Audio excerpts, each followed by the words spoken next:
सकता। अगर राशि फल से ही सब कुछ हो जाता तो राशि फल में दिखा दिया गया। अभी कई बच्चे मुझसे संपर्क कर रहे थे, बोले कि वो लिखा हुआ था कि हम परीक्षा में पास हो जाएंगे, हमको बहुत अच्छा परिणाम मिलेगा, तो हम थोड़े ढीले पड़ गए थे पढ़ने में कि लिखा तो है ही है। तो भैया तुम तो चद्दर तान के सो जाओ, तुम्हारी राशि में लिखा है, तुम पास हो जाओगे, पढ़ने की क्या जरूरत है। और जब परीक्षा देने जाओगे तो तुम्हें पता चलेगा कि राशि का देख के तुम्हें वो लाभ मिला या पढ़ने से जो पढ़ा उसको वो लाभ मिला। तो इसमें फंसने की जरूरत नहीं है। आजकल मीडिया में, इंटरनेट में बहुत सारी चीजें चल रही हैं। एक तरफ जहां सनातन सनातन हो रहा है तो दूसरी तरफ उसको नष्ट करने की भी तैयारियां हो रही हैं। तो अपने बच्चों को इन सब चीजों से दूर रखें, बच्चों पर निगाह रखें। माता पिता की जिम्मेदारी है कि खुलकर बच्चों से बात करें, उनको समय दें, उनको संस्कारवान बनाएं। जब आप सुबह साधना में बैठते हैं तो आप कहते हैं ठीक है चलो कोई बात नहीं, सो रहा है सो जाए, हम तो पूरी आरती कर लेते हैं, बाद में उठेगा तो प्रणाम कर लेगा, आशीर्वाद मिल जाएगा। नहीं, आप सुबह उसको उठाइए, अपने साथ बिठाइए। जब तक वह पूजा में आपके साथ नहीं बैठेगा, साधना में आपके साथ नहीं बैठेगा, तो आज तो वह आपकी बात मान रहा है, लेकिन पता नहीं किसकी कैसी संगत में वो पड़ जाए और आगे उसका विश्वास ही उठ जाए ईश्वर के ऊपर से। फिर आप बोलते हैं कि लोग धर्म परिवर्तन कर रहे हैं, फिर आप बोलते हैं हमारा बच्चा भटक रहा है, हमारा बच्चा शराबी बन रहा है। और बहुत सारे माता पिता रोते हुए आते हैं, दया भी लगती है, लेकिन मैं तो कहती हूँ कि कहीं ना कहीं उनकी भी गलती है, क्योंकि उन्होंने अपने बच्चों को समय नहीं दिया, संस्कार नहीं दिए, अच्छी बातें नहीं सिखाई, अपने साथ बिठाला नहीं, अपने साथ मंदिरों में नहीं ले गए, अपने साथ साधना नहीं करवाई। आज भी यहाँ पर माता आदि शक्ति जगत जननी जगदम्बा का 40वां पाठ चला, उनकी दिव्य आरती हुई। बहुत से लोग तो उठ के चले आए होंगे कि चलो हम आशीर्वाद ले लेते हैं। अपने बच्चों से कहा होगा कि चलो चलते हैं आशीर्वाद लेने, तो वो कह दिए होंगे कि अरे ठीक है कोई बात नहीं, आप ले आओ आशीर्वाद, हमको भी मिल जाएगा। तो उनको वही परिणाम मिलेगा जो मैंने अभी बताया था। तो अपने बच्चों को प्रेरित करें, साधना में बिठा ले। जिस भी इष्ट की आप साधना करते हैं उसमें साथ में बिठा ले, मंदिरों में ले जाए, अपनी संस्कृति की जानकारी दें। मुझे गर्व है आज छोटे छोटे बच्चे जय माता की जय गुरुवर की बोलते हैं। न जाने कितने बच्चे सिद्धाश्रम धाम पर आके गुरुवर से निवेदन करके जाते हैं कि गुरुवर आशीर्वाद दीजिए, कृपा दृष्टि कीजिए कि हमारे माता पिता भी अच्छे रास्ते पर चले। हमारे पिता नशा करते हैं, नशा छोड़ दे। आज छोटे छोटे बच्चे निवेदन कर रहे हैं। यह भगवती मानव कल्याण संगठन की ऊर्जा और आपके द्वारा किए गए साधना और शंखनाद का ही प्रताप है। आज जिस तरह से नशा विरोधी आंदोलन में हम आगे बढ़ रहे हैं, जैसा कि मैंने पहले कहा था कि राष्ट्र की रक्षा बहुत आवश्यक है और मेरे भगवती मानव कल्याण संगठन के कार्यकर्ता राष्ट्र की रक्षा कर रहे हैं। मैं निरंतर मां के चरणों में ये प्रार्थना करती हूँ कि मेरे गुरु भाई बहन जिस भी व्यवसाय में लगे हैं, जिस भी कार्य में लगे हैं, दिन दूना रात चौगुना तरक्की करें। और साथ में मैं अपने उन शक्ति साधकों से कहना चाहती हूँ कि जब आप घर में साधना करें तो प्रार्थना करें कि हे मां, ये जो अनीति अन्याय अधर्म कर रहे हैं, जो शराब का व्यवसाय चला रहे हैं, वह दिन दूना रात चौगुना नीचे गिरते चले जाएं, उनका व्यवसाय नष्ट होता चला जाए। ये आपकी साधना का ही परिणाम है। आज कई कई गांव नशा मुक्त हो गए, उनका कल्याण हो गया, उन्हें समझ में आ गया कि हमारे बच्चों का भविष्य किस तरह से सुरक्षित रह सकता है। और मैं भू माफिया, शराब माफिया, गौ तस्करों जिसके विरुद्ध आज भगवती मानव कल्याण संगठन कार्य कर रहा है, मैं उनको भी सचेत करना चाहती हूँ, उनके पास तक भी यह बात पहुँचाना चाहती हूँ कि किसी का भी परिवार नष्ट हो, ऐसा मैं नहीं चाहती। तो मैं उन्हें बार बार सचेत करती हूँ कि आज भी वे इस व्यवसाय को छोड़ के कोई अच्छा व्यवसाय प्रारंभ कर दे, नहीं तो जैसा कि हमने हमने पढ़ा, टीवी सीरियल के माध्यम से भी देखा कि जब कंस को पता चला कि श्री कृष्ण मुझे मारने आ रहे हैं, तो उसको जल में भी श्री कृष्ण दिखाई दे रहे हैं, भोजन में भी श्री कृष्ण दिखाई दे रहे हैं, सोने में भी श्री कृष्ण दिखाई दे रहे हैं, उठने में भी श्री कृष्ण दिखाई दे रहे हैं, चारों ओर उसको अपनी मृत्यु दिखाई दे रही थी भगवान श्री कृष्ण के माध्यम से।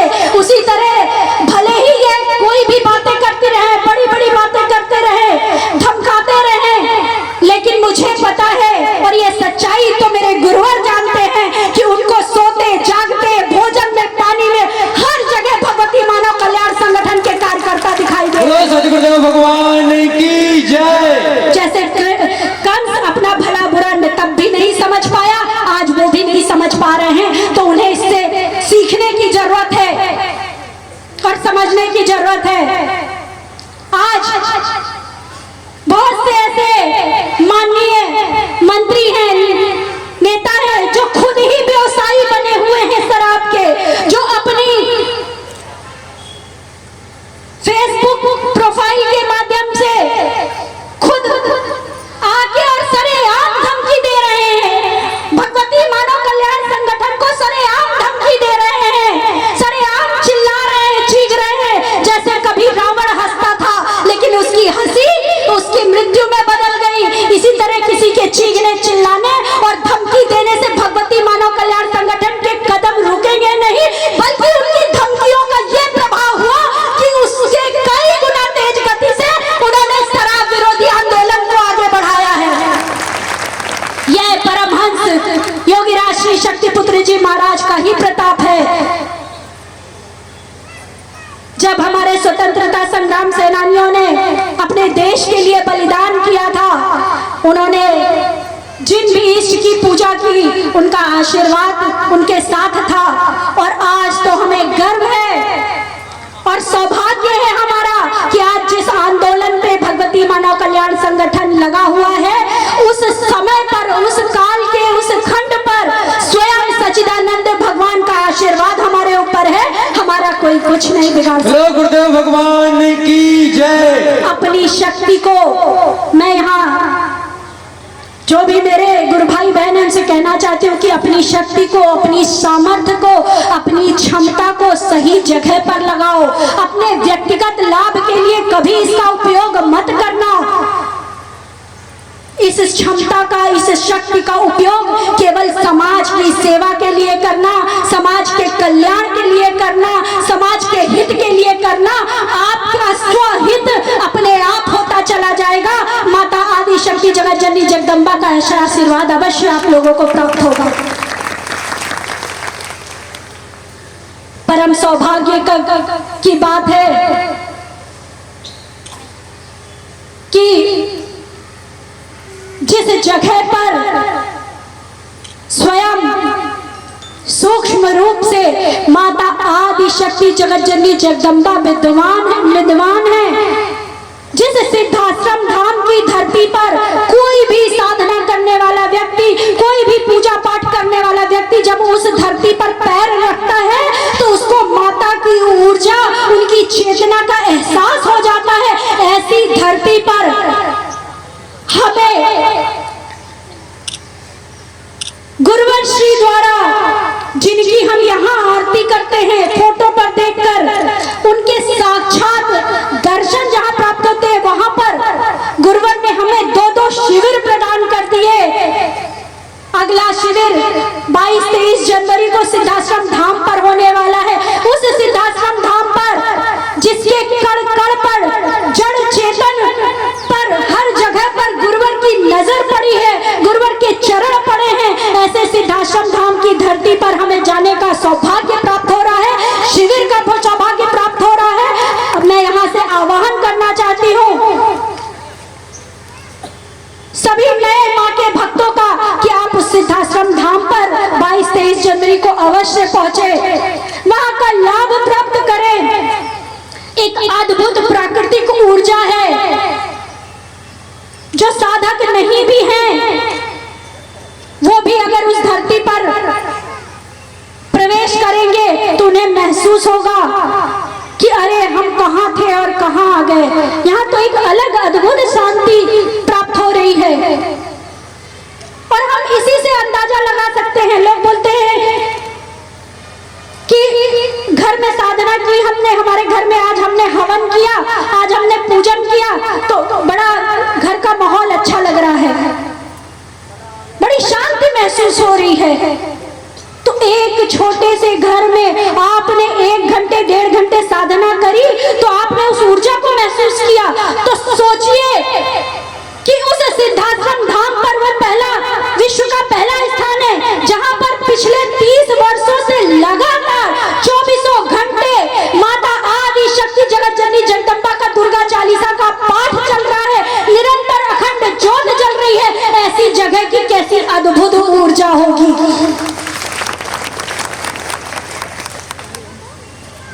सत्य को प्रमाण की आवश्यकता नहीं होती, आप वहां पर जाएं, वह प्रमाण आपको प्राप्त होंगे।